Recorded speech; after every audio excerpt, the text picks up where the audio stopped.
Horror कहानियां थी। काला जादू। अपने बेटे रिशु के माथे से टपकते हुए पसीने को देखकर सविता की हालत खराब हो गई। ऐसा आज पहली बार नहीं हुआ जब रिशु नींद से घबरा कर जागा है। हाय मेरा बच्चा, न जाने किसकी नजर लग गई है तुझे। जब से मेरे बच्चे ने 10वीं के एग्जाम में स्कूल टॉप किया है तब से रोज बुरे बुरे सपने आने लगे हैं। हाँ माँ, मैंने आज फिर से एक काले साए को देखा।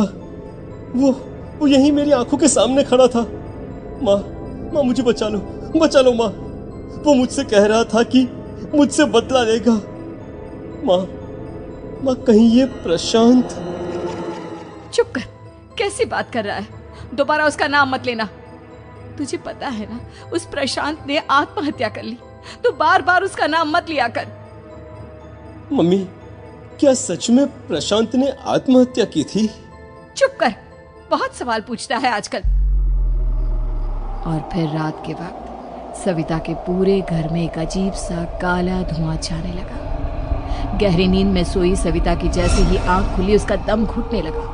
वो दौड़कर रिशु के रूम की तरफ गई जहां उसके दरवाजे पर घूमती एक काली परछाई देख वो बुरी तरह से घबरा गई। कौन है वहाँ? कौन है? सामने आओ। ये मैं हूँ, तुम्हारी काली करतूत।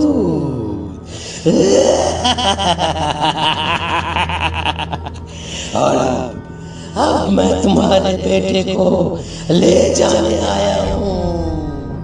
नहीं, मेरे बच्चे को छोड़ दो प्लीज। मेरे रिशु को कुछ मत करना। वो परछाई रिशु के कमरे में घुस जाती है। सविता भी उसके पीछे पीछे दौड़ कर जाती है और देखती है कि अब वो साया साफ नजर आ रहा था। वो सर से पैर तक खून में सना हुआ था और उसके शरीर के सारे अंग कटे फटे हैं। क्या चाहिए तुम्हें? तुम जो बोलोगे मैं करूंगी, लेकिन मेरे रिशु को छोड़ दो। उस परछाई ने रिशु को गर्दन से पकड़कर दीवार के सहारे हवा में उछाल दिया। रिशु जोर जोर से चिल्लाने लगा। माँ बचाओ मुझे, बचा लो माँ, ये मुझे मार डालेगा। माँ मुझे बचा लो माँ। नहीं ऐसा मत करो, मुझे मार दो लेकिन मेरे बच्चे को छोड़ दो। मैं तुम्हारे आगे हाथ जोड़ती हूँ। वो परछाई रिशु को जमीन पर गिरा देती है और अचानक वहां से गायब हो जाती है। रिशु, मेरा बच्चा, तू ठीक तो है ना? कुछ बोल बेटा, क्या हुआ है तुझे? मैं ठीक हूँ माँ। क्या हुआ था यहाँ पर? कुछ नहीं बेटा, कुछ नहीं। तू परेशान मत हो। हम कल ही गांव के बाहर जो तांत्रिक महाराज रहते हैं उनके पास चलेंगे। ठीक है माँ, हम जल्द ही उनके पास चलेंगे। मुझे बहुत डर लग रहा है माँ। ये बार बार मुझे डरावने सपने आना, ये सब हमारे साथ क्यों हो रहा है माँ? अगले दिन सविता अपने बेटे रिशु को लेकर गांव के बाहर तांत्रिक के पास जाती है। जिस जगह पर तांत्रिक रहा करता था वो जगह बहुत डरावनी थी। चारों तरफ कंकाल और भूतियां नजर आ रही थी। गांव से दूर वीराने में उस जगह पर जोर से आंधी चल रही थी। रिशु ने डर कर अपनी माँ का हाथ पकड़ लिया। माँ मुझे बहुत डर लग रहा है। ये कैसी जगह है? देख बेटा, हमारे साथ जो कुछ भी हो रहा है उसका इलाज सिर्फ और सिर्फ ये तांत्रिक महाराज ही बता सकते हैं। अब यही है जो हमें प्रॉब्लम से बाहर निकाल सकते हैं। जैसे ही सविता और रिशु तांत्रिक की झोपड़ी के अंदर पहुंचे, वहां का नजारा देखकर उनकी आंखें फटी की फटी रह गई। तांत्रिक की झोपड़ी के अंदर कई सारे लोग अपनी गर्दन घुमा घुमा कर जोर जोर से चीख रहे थे। कौन हो तुम और यहाँ क्यों आई हो? महाराज, मेरे बेटे को कुछ दिनों से एक डरावनी काली परछाई नजर आती है और कल रात उसने मेरे बेटे पर हमला भी कर दिया।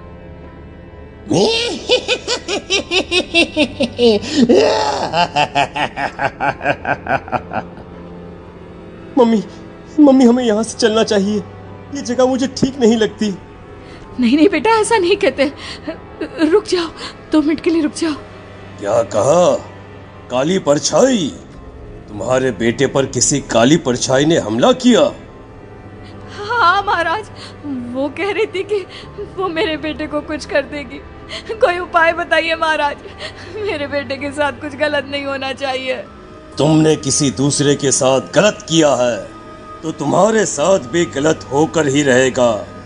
तुमने किसी की जान ली है, किसी को मार डाला है तुमने। नहीं महाराज, मैंने ऐसा कुछ नहीं किया। मैंने किसी की जान नहीं ली। मुझे कोई उपाय बताइए। लगता है तुम इतनी आसानी से नहीं मानोगी। मैं तुम्हें अभी उस काली परछाई से मिलवा देता हूँ और वही सारा सच तुम्हारे सामने लेकर आएगा। सविता और ऋषु ने डर के मारे अपनी आंखें बंद कर ली। तभी अचानक तांत्रिक की झोपड़ी में अजीबोगरीब आवाजें गूंजने लगी। सविता और ऋषु बुरी तरह से कांप रहे थे। आंखें खोलो और अपने सामने देखो।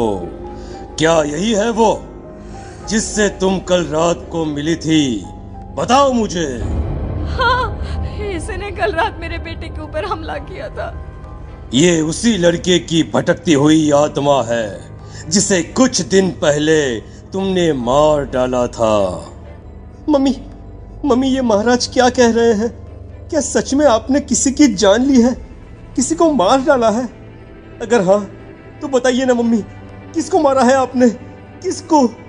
तुम्हारी माँ इतनी आसानी से सच नहीं बताएगी बेटा। इसने एक बच्चे की जान ली है। कहीं उसका नाम प्रशांत तो नहीं महाराज? वो मेरा दोस्त है, मेरा पड़ोसी है। सही पहचाना। देखा सविता, तुम्हारा खुद का बेटा भी जानता है कि तुमने किसी के प्राणों की बलि चढ़ा दी और इसीलिए अब उसकी बुरी आत्मा तुम्हारे घर में भटकती है। मुझे माफ कर दीजिए महाराज, मुझसे बहुत बड़ी गलती हो गई। प्रशांत हमारे पड़ोसी का बेटा था। हर बार उसके नंबर मेरे बेटे से ज्यादा आते थे और इसलिए मैंने उसके कमरे के बाहर काला जादू किया था, पर मुझे नहीं पता था कि वो मर जाएगा। तुम्हारे उसी काले जादू वाली गुड़िया के अंदर एक बुरी आत्मा थी जिसने उस बच्चे के दिमाग पर बुरा असर कर दिया और उसी की वजह से उस लड़के ने अपनी बालकनी से कूदकर आत्महत्या कर ली। इसकी वजह सिर्फ और सिर्फ तुम हो, तुम। नहीं महाराज, जो कुछ भी हुआ मुझे नहीं पता था कि प्रशांत अपनी जान दे देगा। प्रशांत की आत्मा इस वक्त तुम्हारे सामने खड़ी है, हमसे बात करना चाहती है। बोलो क्या कहना चाहते हो? मैं जीना चाहता था, बड़ा होकर कुछ बनना चाहता था। आपके बेटे से मुझे कोई परेशानी नहीं थी। अरे वो तो मेरा अच्छा दोस्त था।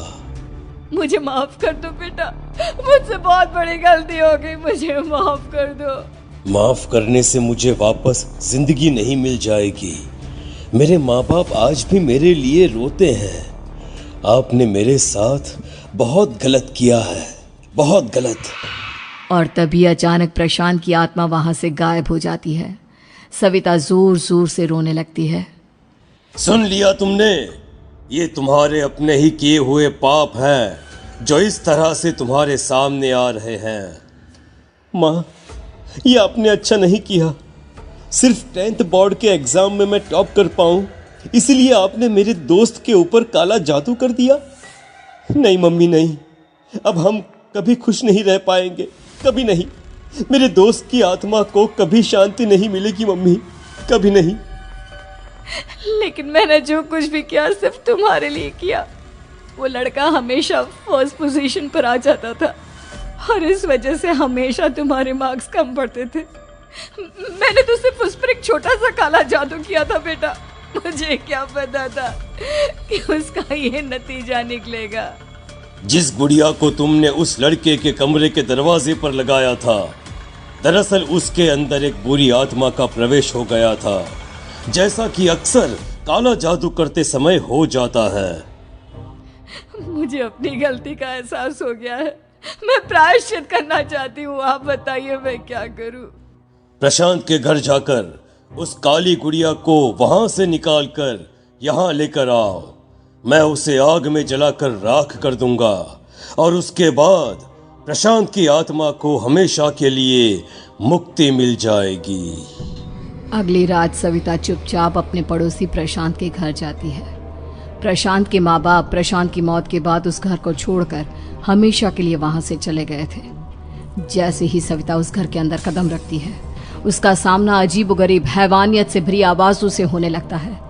ऐसा लग रहा था जैसे कोई बुरी तरह से चीख रहा हो। सविता जैसे ही प्रशांत के कमरे के बाहर पहुंचती है, वहां पर लटकी हुई गुड़िया के शरीर से खून टपकने लगता है। ये क्या हो रहा है? इस गुड़िया के शरीर से खून क्यों टपक रहा है?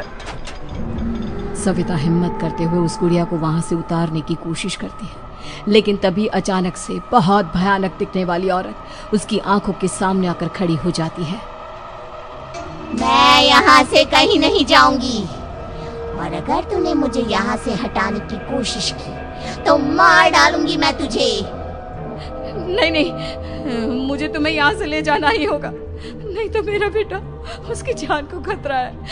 मैं तुम्हें नहीं छोड़ सकती।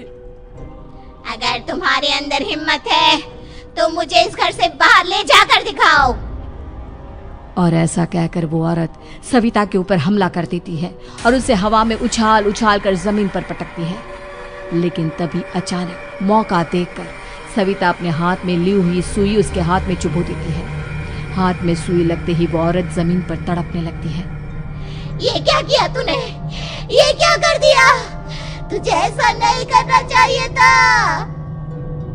तांत्रिक ने मुझे कहा था कि तुझसे जीतने का सिर्फ यही एक तरीका है जिससे मैं अपने पापों का प्रायश्चित कर सकती हूँ और अपने बेटे की जान बचा सकती हूँ।